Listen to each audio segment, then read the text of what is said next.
All right. LDBC, this is your boy, Coach Sheldon Harrison. You're live on the Coach Sheldon Harrison Combat Sports Show Live. Where do I start in this video, man? Where do I start? Listen, man. It's official. Vasily Lomachenko, he has been elevated to franchise champion, okay? He's been elevated to franchise champion. And Devin Haney, he's been elevated to WBC champion. Let me tell you what this means. Basically, this means, hey, Devin Haney, you're not gonna get to fight. You're not gonna get to fight Vasily Lomachenko, okay? So you don't have to complain and whine and cry. We're gonna give you a WBC belt. We're gonna make you the champion, so we will shut you the hell up. That's pretty much what this means, y'all. It means the handwriting is on the wall, okay, guys? And I done told y'all about big ass Mauricio Suleiman. Like, I'm sick and tired of his big ass. And folks, this guy been corrupt for years and years and years, okay? His family been involved in WBC for years and years and years, man. And the corruption with this guy, it doesn't stop, okay? He's got, franchise champion is another way to say that you guys are not going to get that particular fight. But Vasily Lomachenko says, hey, I want to fight Gervonta Davis. And, I also want to fight Devin Haney in 2020. That's what he said. I don't know, man. I don't know if we get that fight.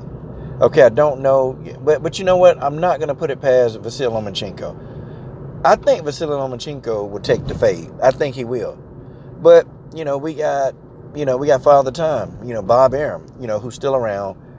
And this guy, he spent his career in blocking fights. And, the whole Tyson Fury, Deontay Wilder fight, part 2. He blocked that fight. I mean, so you don't think that he's going to, stop Vasily Lomachenko from, fighting these top killers in his weight class? I mean, come on. He is going to do that. Because that's what Bob Arum is going to do. Bob Arum has always done that. I mean, this is a Bob Arum thing. So, basically, guys, we're probably not going to get that fight anytime soon. And if we get the fight, what? It'll be like Vasily Lomachenko, his exit strategy out of boxing. I mean, he'll be too old to really, do anything with these guys. I mean, this reminds me of the Mayweather-Pacquiao debacle. That's what this reminds me of. And I'm so serious. I mean, man, we argued for damn near a decade, okay? Damn near a decade here on YouTube about Mayweather-Pacquiao. Who win? Flomo and Pactard, all these dumb names that, goofy, stupid people, they used to, call people. It's going to be the same thing with Vasily Lomachenko. It's going to be the same thing, okay? Devin Haney, he's just gonna be the odd man out, okay? And Devin Haney really ass out of luck. That's just what that is, okay?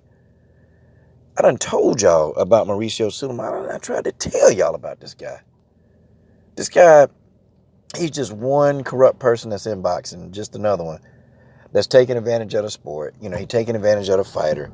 They're getting all these money. They're getting all this money off these fighters. These fighters are paying these crazy off the wall sanctioning fees to even be a part of these organizations. And I'm just thinking to myself, if I'm a fighter, I'm sorry, just let me fight the best, okay? I don't need no belt. I'm not finna pay y'all no sanctioning fees. I'm not finna do any of that, man. These fighters, they need to take these belts and throw these damn things in the trash can, man. I couldn't be a fighter and pay these fees. It wouldn't be me. I wouldn't do it, okay? I would not pay any sanctioning fees whatsoever. Okay, I just say, hey, y'all keep your belt. I'm not finna pay y'all for this crap. Like, what other good does a sanctioning body do, y'all? I mean, really think inside your head. What do these sanctioning bodies do, guys, besides collect money, make up, like, bogus belts, and then they give these belts out? And the WBC, man, they terrible. Like, they making up, like, what, diamond belts, studded golden belts, and, man, what the hell? How was this helping boxing? I mean, how was this belt helping the sport of boxing? What purpose does Mauricio Suleiman, big ass, what does he serve in boxing, y'all? What? I mean, we always hear the dude talking. We always hear the dude, spouting his mouth off, coming up with a different belt. Every time you turn around, the man making up a new belt. I mean, damn, y'all. This is just what boxing needs.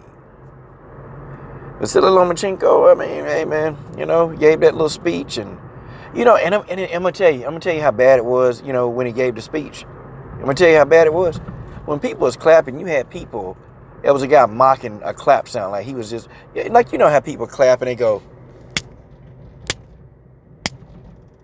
like oh, okay, big deal. He got an award, big deal.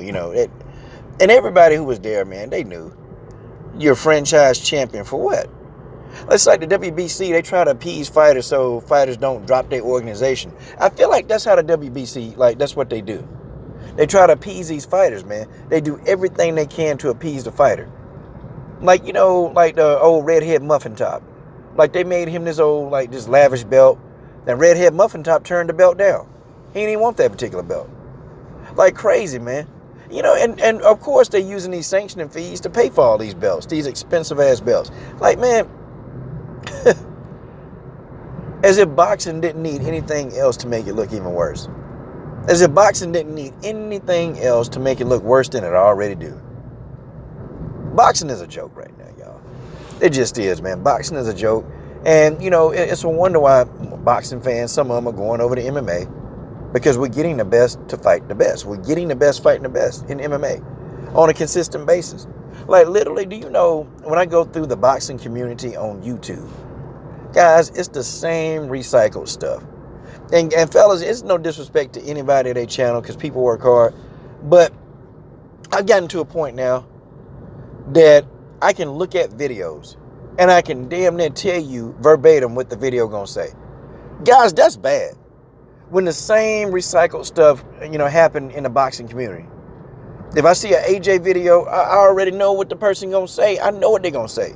Either they can't stand AJ or they can't stand Wilder. I don't even click the videos no more. These AJ Wilder videos, I don't click them no more. Okay, I stopped doing it. I stopped. Tyson Fury videos, I stopped clicking on them. I mean, for what? I know what the person gonna say. Like this is how scripted that boxing has become.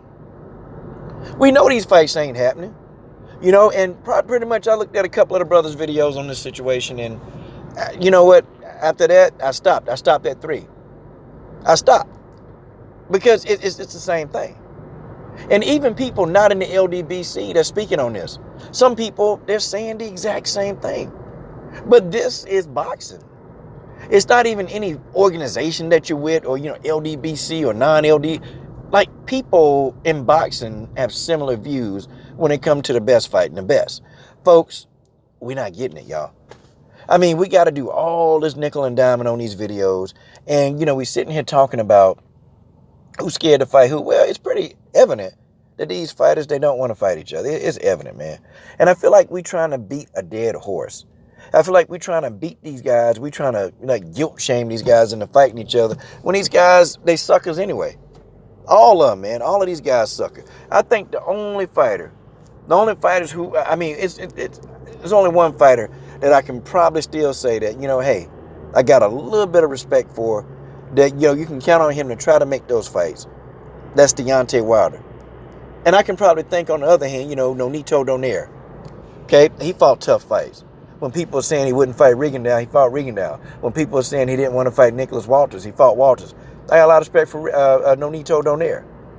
Guys, that's a small fraternity right there. Like, it's bad when I can tell you and name you 2 fighters. And this is my opinion. I don't care if you dislike what I say. I mean, you ought to have respect for this fighter. No, I'm going to have respect for whoever the hell I want to have respect for. How about that? I'm going to have respect for whoever I want to have respect for. I got more respect for Adrian Broner than a lot of these guys. And I'm going to tell you because when Adrian Broner was presented a fight, has he ever turned it down? I think the only fight that he really turned down, the first time he was offered the Pacquiao fight, he turned that down because Adrian Broner knew that the fight was worth more. But in the end, he still ended up fighting Manny Pacquiao. I got more respect as a boxer, not as a person, but as a boxer, I got more respect for Adrian Broner. Like, guys, I truly legit do got more respect for Broner because he'll fight whoever. He's not afraid to take the fade. But this is the kind of crap that we're doing in boxing, guys. You go across the whole boxing community, you click on a video, you look at the topic. I guarantee you, if some of y'all had me on the phone, and okay, hey, I'm going to click this video, coach. Okay, well, here, let me tell you what it's going to say. Okay, the video, I ain't even heard the video, but I can tell you what the video going to say. You know, guys, we could have better. You know, I don't even understand if y'all know that boxing fans, we run boxing. We do.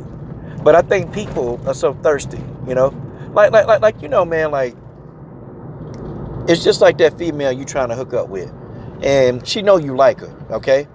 I mean, she know you love her to death. And so what she'll do is she'll string you along and she'll tell you a few things so you'll go out and buy stuff. Or, you know, she'll tell you just, but then, you know, right when you want to try to get with her, she lets you kind of get close, but you never seem to get close to her because she know that she can string you along. That's what she do. Well, boxing the same way. Fans get strung along and they accept it. And you know, if anything that boxing fans needed to unite, it don't even matter what views that you listen to. Boxing fans got to unite on, you know, the best fighting the best. When fights are not, you know, up to our standards, I don't care if you hate this fighter. Man, look, you know when the best fighting the best. And if the fights are not up to our standards, you know, it's like people, they can't stop supporting them because they like being strung along. They like being, you know, they like being the boyfriend who the girl just playing, you know, playing them. They love doing it.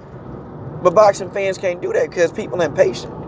Don't nobody have no patience. I'm going to tell you, man, if every last one of us stood together and we just said, nah, man, we not finna accept no more of this, man. We ain't spending no more money. Look, it's over, okay? Everybody start live streaming fights. I don't care who the fight is, live stream them. I'm not buying any more pay-per-views. Man, I stopped doing that. I ain't buying no more pay-per-views. I refuse to buy any more subscriptions, anything. If the best ain't fighting the best, I ain't paying for this crap. I paid for Spence versus Porter. That's the best fighting the best. I paid for that. All this other nonsense, I'm not paying for that. I'm not paying for that. And I'm going to get to the point where if the fights are not even competitive, I'm not going to even watch. Even if it's on free TV, PBC, I'm not watching. I'm not going to watch it, man. Because why? It don't even make sense, man. You know, to watch these fights and you know the outcome. Like, what's the hell? You know, why watch a fight when you know the damn outcome? It's not even fun. You know, it's not fun. You want to be in suspense. Like, you want to actually think, well, wait a minute, does this other person have a chance to win? I mean, man, it's a good fight. Like, that's as a fight fan, you should want to feel that way. You shouldn't want to get caught up in, you know, worrying about what these fighters make. You shouldn't want to get caught up in it. You should be worried about, okay, wait a minute. Is this the best competition that my favorite fighter have? And unfortunately, this is a good fight. This is a good fight. You know, you got him, Tank Davis. Then, you know, you got Shakur Stevenson saying, you know, he want to move up and get some of his action. Come on, man. I mean, it's a lot of good fights to happen, man. But the whole marination model, people are too stupid, man. And people will yeah, man, well, the fight got to marinate. And people repeat this crap. Why, as a fight fan, would you want a fight that you want to see to marinate? See, that's another reason why I like the whole MMA model. Dana White don't give a damn about somebody letting the fight marinate. He don't care about that. They just want the best to fight the best. If it's gonna be an attraction, guess what? They make you fight. It ain't no holding out for 2 years, man. And I can appreciate that about MMA, and not just the UFC. I mean, in Road XF, Bellator, LFA, Invicta. You get all the fights you want to see. You get the best fighting the best. Boxing ain't got it figured out, man. But, you know, Bob Arum was right about boxing fans. And Bob Arum been right about boxing fans for years and years. Boxing fans, you can tell them anything. You can spit on them. You can piss on them. You can kick them around like a bunch of rocks, and they'll move in any direction you want.